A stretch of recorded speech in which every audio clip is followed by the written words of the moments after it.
Nama saya Juliani dengan NPM 5021033, kelas 4B, Prodi PGSD, dengan mata kuliah Telaah Kurikulum, dosen pengampu Tio Gusti Satria MPD.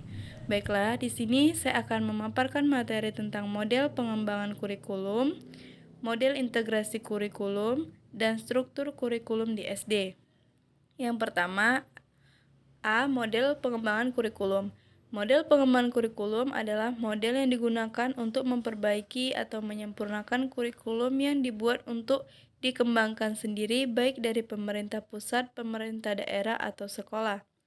Menurut Nadler tahun 1988 menjelaskan bahwa model yang baik adalah model yang dapat menolong si pengguna untuk mengerti dan memahami suatu proses secara mendasar dan menyeluruh. Untuk melakukan pengembangan kurikulum, ada berbagai model pengembangan kurikulum yang dapat dijadikan acuan atau diterapkan sepenuhnya. Secara umum, pemilihan model pengembangan kurikulum dilakukan dengan cara menyesuaikan sistem pendidikan. Model-model pengembangan kurikulum. Yang pertama ada model Taylor, yang dikenal bagi perkembangan kurikulum dengan perhatian khusus pada fase perencanaan. Dalam bukunya Basic Principles of Curriculum and Instruction, suatu proses pemilihan tujuan pendidikan dikenal luas dan dipraktekkan dalam lingkungan kurikulum. B. Model Taba atau Converter Model, menggunakan pendekatan akar rumput bagi perkembangan kurikulum. Menurut model Taba, guru harus memulai proses dengan menciptakan suatu unit belajar mengajar.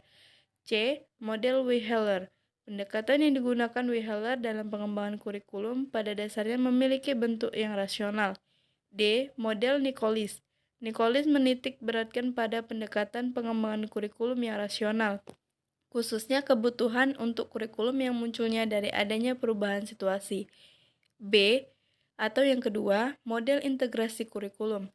Integrasi kurikulum adalah kurikulum yang menekankan hubungan di antara pelajaran satu dengan pelajaran lainnya, namun tetap memperhatikan karakteristik masing-masing bidang studi tersebut. Pada kurikulum ini, mata pelajaran tidak disajikan secara terpisah-pisah.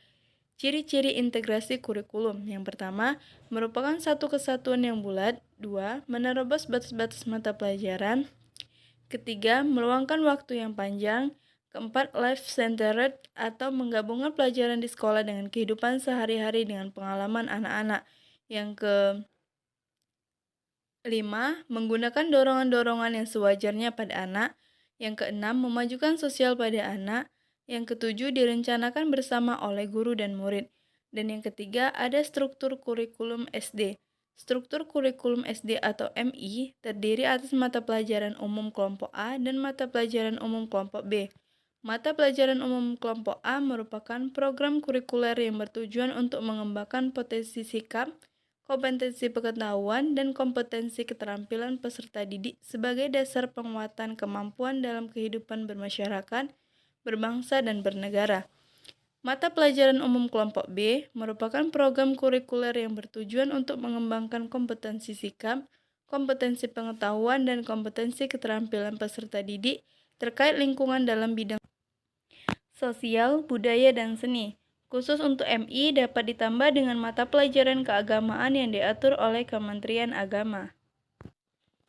Baiklah, itulah pemaparan materi dari saya. Saya akhiri. Wassalamualaikum warahmatullahi wabarakatuh.